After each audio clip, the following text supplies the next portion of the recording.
Chapter 4, Gladys. Mrs. Gutzman! Mrs. Gladys Gutzman, where are you?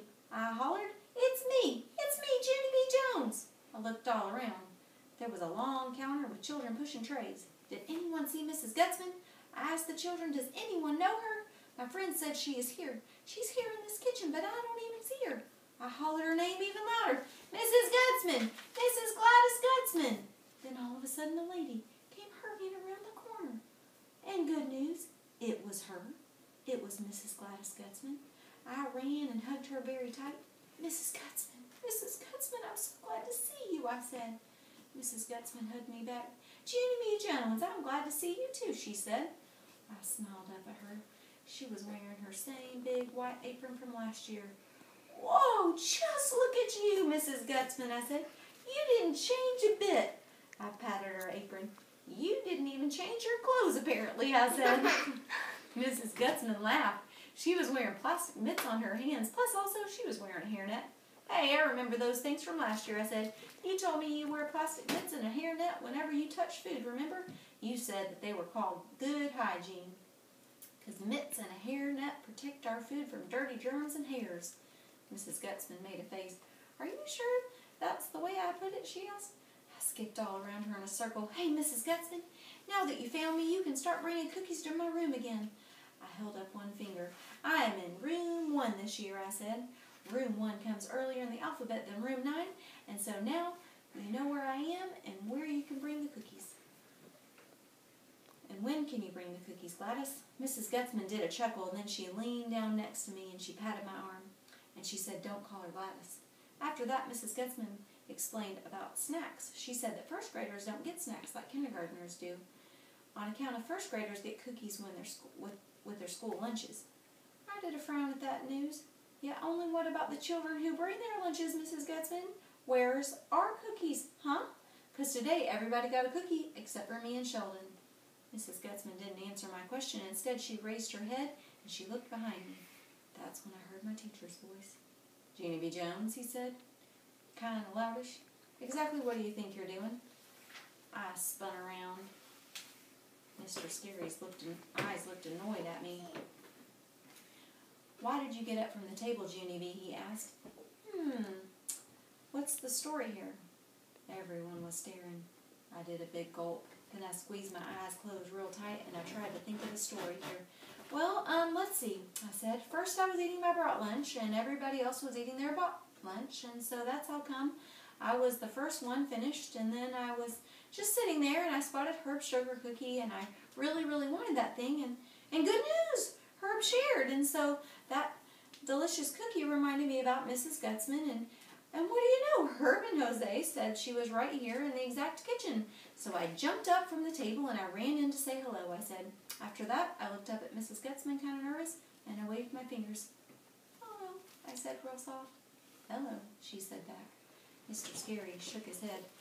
No, I'm sorry, Junie B. I know Mrs. Gutzman has enjoyed seeing you, but you can't just get up from the table and run wherever you please during lunch, he said. Mrs. Gutzman nodded. Mr. Scary is right, Junie B, she said. I'm very happy to see you, but you do have to learn to follow rules. I did a sigh. Yeah, only I really, really wanted to find you, Mrs. Gutzman, I said, because I missed you very much. Mrs. Gutzman tapped on her chin. She said, maybe I have an idea. Maybe if you promise to follow the rules, you can come back tomorrow and help me in the kitchen. Would you like to do that? Do you think? My eyes got big and wide at her. Are you kidding, Mrs. Gutzman? I said. Is this some kind of a joke? She smiled again. Nope, she said. It's no joke. We let children help us in the kitchen quite often. If it's okay with your teacher, I'll give you a permission slip to take home to your parents. I pulled on Mr. Scary's arm. Say it's okay. Please, please, please, I begged. Mr. Scary didn't answer right away. Instead, he ran his fingers through his hair and he thought, then he finally said it. Mr. Scary said, it's okay. I clapped and danced and twirled. I can do it, Mrs. Gutzman, I said. I can come and help you in the kitchen. Excellent, said Mrs. Gutzman. Then she reached behind the counter and she handed me a permission slip. And that's not all, because she reached back there one more time and she pulled out a pair of brand new plastic mitts. Here, she said, these are for you.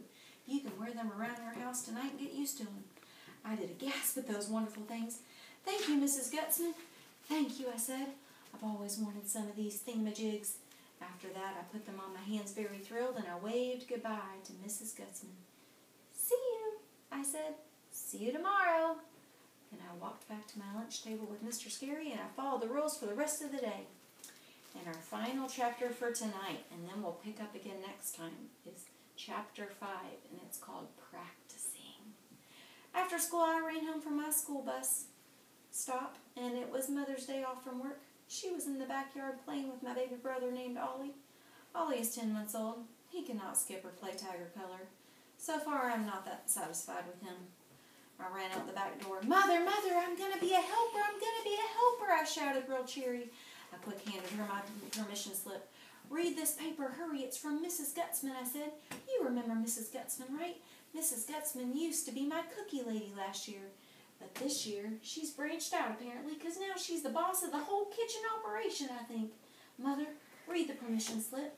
I bounced up and down, very excited. See, Mother, see? Mrs. Gutzman wants me to be her helper in the cafeteria tomorrow, and so all you have to do is sign that paper and I'll be all set. I started back to the house.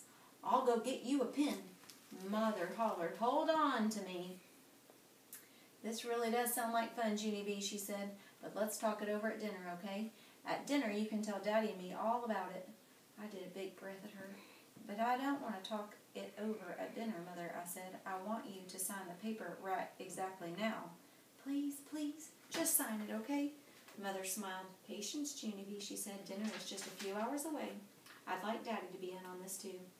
I rolled my eyes way up to the sky, because Daddy always has to be in on everything. Finally, I went back into the house, and I walked around the kitchen very bored. There's not even anything to do in this crazy house, I grouched. Then all of a sudden, I spotted my backpack sitting on the floor. That's when I remembered my plastic mitts. I put them in my backpack to carry them home from school. I hurried to get them out of there. Then I put them on, and I ran to the refrigerator. Now I can practice touching food, I said, real thrilled. I opened up the door, and I started touching stuff. First, I touched some fruit, and an avocado and a squishy tomato. Then I put my hand in the butter, and also some creamy cottage cheese. Whoa, these mitts make touching food enjoyable, I said. After I was done, I put the mitts in my pocket, and I went to watch TV. Only I couldn't even pay attention that good because I kept on thinking about being a helper, of course. My excitement got bigger and bigger.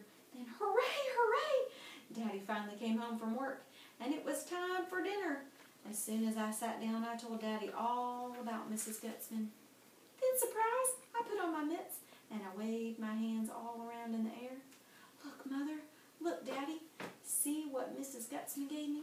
These are real professional mitts from the actual cafeteria. I sat up straight and tall. Mitts do not spread dirty germs, I explained. And guess what else? I already know how to use these babies. After that, I jumped down from my chair and I ran all around the table and I touched everybody's dinner. I touched Mother's meatloaf and Daddy's mashed potatoes and Ollie's cream corn. Also, I put cream corn on Ollie's head. That was a funny joke, I think. Only no one even laughed.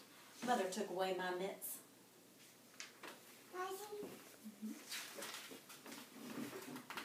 Stick the pages.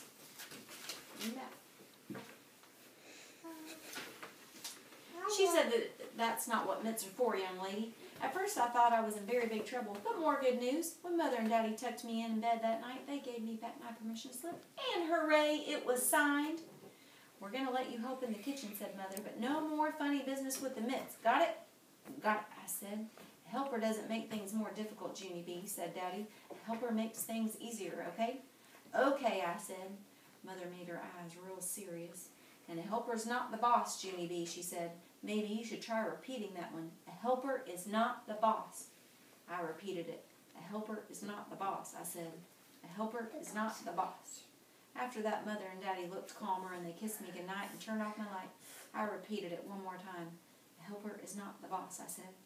Then I closed my eyes and I went to sleep.